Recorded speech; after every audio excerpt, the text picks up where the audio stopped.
Somebody asked me this question recently. As a corporate recruiter, what is your favorite way to look for a job? What do you think is the most effective? It got me thinking, maybe I should rank them in order of what I think is the most effective versus the least effective. So that's what I'm going to do in this video. Hey everybody, it's Brian from A Life After Layoff. Today I'm going to talk to you about the job search process, what stuff you should be spending your time doing, and what stuff is probably not that valuable. And if I was in an active job search myself, these are the activities that I would probably spend my time focusing on to give myself the best bang for my buck. So in this video, I'm going to break down 15 different ways that you can look for a job and then rank them from worst to first. But before we get too far into it, if you're interested in more career-related content directly from a corporate recruiter, you're in the right place, and I would encourage you to hit that subscribe button. You might also want to hit that notification bell if you don't want to miss any future content. All right, so let's talk about how I'm approaching rankings for the purposes of this video. Now, admittedly, I'm going to be very subjective in my ranking, and I'm probably not going to back this up with much fact. Before you jump to any conclusions, I actually have had 20 years of experience interviewing and hiring thousands of people into some of the world's largest and most well-known companies. So I do know a thing or two about every one of these types of ways to look for jobs. And I'm just going to go by my personal experience. And I'm also going to make some assumptions. First thing is if you're in an active job search, I'm assuming that you're looking to get a job as quickly as possible, and you're looking to spend the least amount of time on your job search to the biggest bang for your buck, the biggest return on your investment. And I will also say that some of these methods also favor the blue collar worker over the white collar and vice versa. And I will try to make that distinction as I give my rating. And I'm not going to rank them in order. I'm just going to assign a score between 1 and 10, 10 being the best bang for your buck and 1 being the least bang for your buck. So there could be methods that have the same ranking. So without further ado, let's jump into the rankings. The first method of job search would be cold calling. Cold calling is literally the act of soliciting a job without knowing whether or not the employer actually has one or not. Cold calling back in the day meant you picked up a phone and you called somebody at a switchboard and you asked for the human resources department and tried to get an understanding of what jobs they had available. Or you'd potentially drop in unannounced to the office and try to fill out an application. Or potentially somebody on LinkedIn and sending them a note without having any idea what jobs they have open and just saying, hey, I'm looking for a job, here's my resume, have at it. And I'll say as a corporate recruiter, cold calling almost never works. And the amount of energy spent doing the cold calling, especially if you're going physically on site to a place, is probably not good use of your time. So I'm going to rate cold calling a 1 out of 10, and it's probably not something that I would spend any time doing if I was in an active job search. The second one is social media. And if you follow a company on Instagram, Facebook, YouTube, LinkedIn, any of the places that they might have their socials, and you start engaging with them thinking that you're going to get noticed by a hiring team to get an interview, the chances of that happening are very, very slim. And the main reason is that HR people and talent acquisition folks don't generally check social media. They're not usually in charge of it. It's usually part of a marketing department. And that's especially true for larger organizations where they almost certainly won't own that component. And I've actually seen marketing teams own company LinkedIn pages because they do a lot of their business advertising there. So if you think you're gonna get a leg ahead in engaging on a bunch of product posts, it's probably gonna fall on deaf ears, and a recruiter is likely never gonna see it. And in fact, I don't think I have ever hired a person who engaged on social media and then a marketing person sends me a note saying, hey, this person was on our socials, maybe you take a look at them. Because essentially it's cold calling in a way, and the chances of us having a job that you would fit are very, very slim. So don't waste your time going off and hitting up a bunch of social media pages for the companies that you admire. There's much better ways to attract them. So for social media, I'm going to rank this one a 1 out of 10 as well. The next one is job fairs, and you probably see them in your local market, especially through local unemployment centers or potentially universities.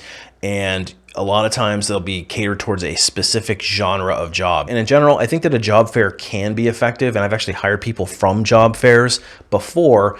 But from an employer's perspective, as you're walking through a job fair, the chances of you finding a candidate that is very well qualified for the positions that you might be recruiting for is pretty slim. I'd say it's probably most effective with blue collar roles, or if you're entry level in your university and they host a big job fair at your school, those are probably worth going to. But from an employer's perspective, we sit at a booth, we watch people walking by all day long. We might have 2 or 3 jobs that we're looking to fill that are a similar profile. And you have a bunch of people inevitably walking by, kind of staring at your booth, trying to figure out what it is that you do.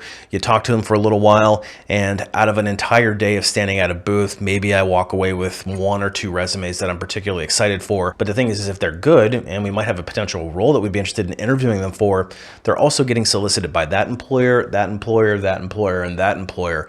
So the competition is pretty stiff. And generally speaking, we don't get a whole lot of return for the time that we spend going to job fairs. And for the employee, it's kind of like window shopping. You're going from booth to booth to booth to see if anything really interests you. It's not the best targeted way to look for a job. So I'm going to give job fairs a 2 out of 10. I could be convinced to go a little bit higher depending on if it's a specialty, but I think in general, I wouldn't spend a whole lot of time going to a job fair if you're serious about getting a job quickly. The next major way to look for a job is through industry events, or in other words, in-person networking. So similar to a job fair, you're basically going into a big networking mixer and you're trying to mingle with people who are in your industry. At least that's the goal of it. And in general, it's a very untargeted way to look for a job because you walk into a room, it's kind of awkward to mix with people that you don't really know. You kind of have to make weird small talk, and the chances of somebody actually having a job that you would qualify for and be interested at the same time is really, really slim. Doesn't mean that you can't get a job that way, but it's generally slim. At least if you go into a mixer that is relatively targeted, or maybe it's an association that has the right people that potentially could be there, like hiring managers, and who knows, it could turn into an interview. But at the very least, you're making contacts for the long term, and it could turn into an opportunity months or years down the road. There are other ways that you can work the room much more effectively. I may talk about that in a different video. So I'll give industry events a 3 out of 10 just because it's not very targeted and it's probably not the best use of your time. And if you're an introvert, it might be difficult for you to go and do these networking events. The next major way that you could look for a job is through online forums. So you could go onto Reddit, you could go onto any number of tech forums, and there's a lot of specialty forums for a lot of different job types. In fact, I think even on LinkedIn, there's some forums and groups that you can join to do networking with people in your industry. I would say, again, it's not very targeted recruiting. You don't generally have a job that you're specifically applying to, and everybody else is potentially trying to vie for that same job. So even if you put the message out that you're looking for a certain type of job and an employer or two responds to it, all of a sudden it's like a feeding frenzy and everybody else in that forum is jumping on those opportunities. So now you got to fight to get noticed and try to get that first round interview. However, as a recruiter, I have recruited some of these tech forums, especially for people that have demonstrated work experience and knowledge in a specific subgenre. So if you have a high degree of aptitude in whatever it is that the forum is about, and you're not actively looking for a job, it may be a great way for a recruiter to come find you just because you're engaged in the community and you might be posting about stuff that an employer might take a lot of interest in. So you never know, as a job seeker, would I be spending a lot of my time trying to build up a repository of knowledge so that I can impress a potential employer? I mean, it's not a bad thing to do, but in general, it's probably not the best use of time if you're looking to get a job quickly and you want to get back on your feet. So I would rate the online forum a 3 out of 10. The next major way of looking for a job is through professional associations. And this is if you're in an industry that has a large professional association. For example, in human resources, there is the Society for Human Resource Management, or it's SHRM as a short, and they have chapters in just about every major city. So if I wanted to go in and participate in that chapter, I'm going to be surrounded by people who are very specifically focused on that type of genre. And especially if I can get in and make my name known, maybe I'm part of the committee or I get involved in some way where people start to look at me as more of an expert, it could be a decent way to brand yourself, especially if you're hyper-focused in a particular local labor market. This is going to be probably more geared towards the white collar than the blue collar. And I would probably give this one a 4 out of 10 as well. The next major way of looking for a job is on a company's website. And that means going directly to a company that you admire and looking on their website and applying directly for a job. You're bypassing the job board and it's filtering right into their ATS system. The good news about this is if you are a job seeker, your resume is going to get seen. Whether or not it actually gets selected for a first round interview is another story, but it should get seen by the recruiter. Sometimes if it's on an outside job board, it doesn't automatically get filtered into the ATS system. And I'm thinking about Indeed, for example. When I used to recruit there a lot, I would have jobs posted there and I would have applicants coming in there, but they wouldn't be in my ATS system. And so I'd have to remember to go to Indeed to check and filter through those candidates. Whereas we prefer to have them all in one place. So if you see a job posted on a job board that you're particularly interested in, it might actually be worth you going over to the company's website and applying directly, because there might be a slightly higher chance that you're going to get your application seen. So I'm going to rate this one a 5 out of 10. The next common way of looking for a job is through a headhunter or an agency or a job house. And essentially what that is a third party who is contracted by an employer to try to fill a position. And they are usually working with multiple employers on multiple roles. So if you apply to a job and you're working with a headhunter directly and they're trying to put you into a particular position or a particular role that they're recruiting for, and you're not a fit, there is a chance that that recruiter could have other jobs. But my personal experience with headhunters is once you've been dispositioned from the primary role that they were considering you for, or the company rejected you, the headhunter might tell you, yeah, we'll keep your resume on file for other opportunities. Maybe they call you for 1 or 2 other jobs, but in general, it seems to fizzle pretty quickly and you're back on your own looking for those jobs yourself. And so I'm not discouraging you from using an agency because frankly, there's no reason why you wouldn't. It shouldn't cost you anything to do it. But I wouldn't put your entire job search on the onus of somebody else. You still need to take ownership in your career, act like a free agent, and be doing most of the job search activities yourself and just using them as a supplement. So I'm going to give the headhunter or the agency recruiter a 5 out of 10. Now to clarify, I have never been a third-party recruiter or a headhunter myself. I've only worked as an internal corporate recruiter working directly for a company. Next major way of looking for jobs is through a simple website. And if you don't know what a simple website is, essentially it's setting up a website or potentially a blog in which you brand yourself as an expert. You could upload a portfolio of work. This is especially powerful and honestly probably needed if you're in any kind of design type of work, graphic design, motion, photography, any of that kind of stuff, anything creative, you're going to want to have a simple website. But I found blog sites to be very beneficial because if you start writing content and articles about the type of work that you do, especially if it's relatively niche and there's not a ton of people doing it, you can brand yourself as an expert and you can have a who's who of companies coming knocking on your door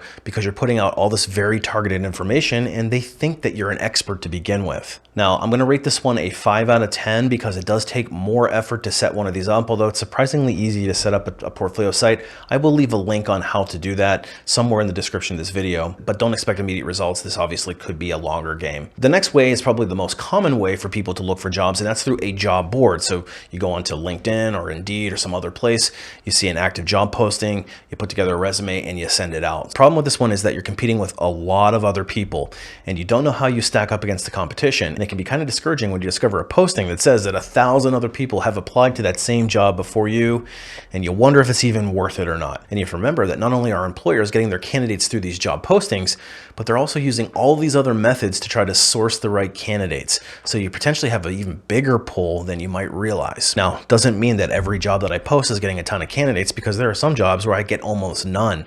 So if you're a really good candidate, you can get seen pretty quickly and get into the interview process. But that being said, if you're applying to a job that has thousands of people, the chances of you actually being a good fit for my role, I've found to be pretty small. And I probably estimate that I've only filled maybe 5 to 10% of my jobs through an active job posting, simply because the candidates who are applying just are not well aligned to what we're looking for, what the hiring manager is looking for. And I've got a lot of other videos kind of explaining this and breaking it down. So feel free to check out my interviewing and job applications videos throughout my channel. Nonetheless, it can be a good way to look for a job. And probably everybody watching this video has been hired through a job posting at some point in time. So I'm going to rank this one a 6 out of 10. There's a lot of effort associated with it. You have to apply to a lot of positions. You have to jump through a lot of hoops, and sometimes they're not all that fair or a good use of your time. And the payout usually isn't there, but it only takes one offer to become employed again. So it's worth doing. The next common way to look for a job is through online networking. Now, we already talked about in-person networking where you're going out to networking events and trying to schmooze a room. This way is a little less intimidating because you're actually just doing it online. And you typically would do that through a site like LinkedIn. Now, there's a whole series of etiquette around this and how to do it in the most effective way, because if you simply start blasting out connection requests and in-mails to people that are unsolicited, it can be the same as cold calling and you're probably not going to get a great result. You want to be much more targeted than that. I actually created a whole training course called Unlocking LinkedIn, which talks through this in a great detail among other things. But I do feel like targeted online networking is one of the more powerful ways that you can look for a job if you do it correctly. So I'm going to rate this one a 7 out of 10. So the next major way to look for a job is if you respond to an advertisement. Now, it's a little different than a job board. Essentially, a job board is an advertisement. But I'm talking about if you're driving past a place or a billboard and you see a help wanted or we're hiring, or if you're driving down the road and you see a truck passing by and they've got something on the back of their truck that says that they're hiring, Those opportunities are generally pretty decent as far as the return rate or the amount of effort that you spend versus the rate of return that you get for your effort, as long as you're a decent fit for the jobs that you're applying to. So if you're applying for a CDL truck driving job, but you don't have a CDL, obviously you're probably not going to get a good response. But if you're decently qualified for that type of role and you see a company that is actively advertising outward like that, to me, it's an indicator that that company is struggling to find people to apply for those jobs. So the chances of you getting your resume seen are much higher in those cases. Now, I would say this one is much more effective for the blue collar folks out there than the white collar folks. Generally speaking, you won't see major corporations having a help wanted sign on their front door. So I'm going to rate this one a 7 out of 10 as a result. The next major way to look for a job is through internships or co-ops. And this is especially true for you entry-level folks. This is probably the most powerful way to land your first job, especially if you have no relevant experience in the industry. Target getting those internships because you will have a leg up on the competition because not a lot of people have them.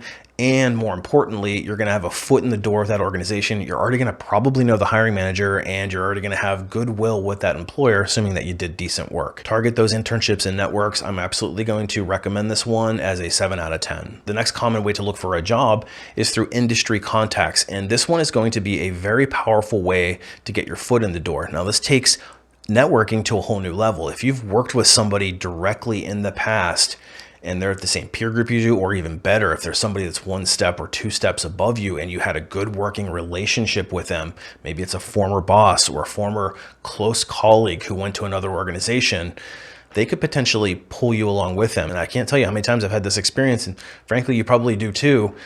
When somebody leaves an organization and suddenly 2 or 3 people in that department go over to the new company. In fact, one of my recruiting jobs, half the department got gutted after a year after one person left because they brought everybody with them. And the nice thing about it is, especially if it's a hiring manager that's leaving and pulling you along, is you don't really have to go through a deep interview process, or you have to go through a courtesy interview process to show that you're a good fit for the role. And you're probably going to get a pretty fair rate of pay because A, you're not going to leave for a lower rate of pay, and your previous boss probably already knew what you were getting compensated. So they're going to make it worth your while and dangle a little carrot for you. So I'm going to rate this one an 8 out of 10. So make sure you hit up your active networks and try to stay close with people who are potentially influential in your close network. The next most common way to look for a job, and this one's really powerful, is employee referrals. And this is kind of in reverse of the industry contacts.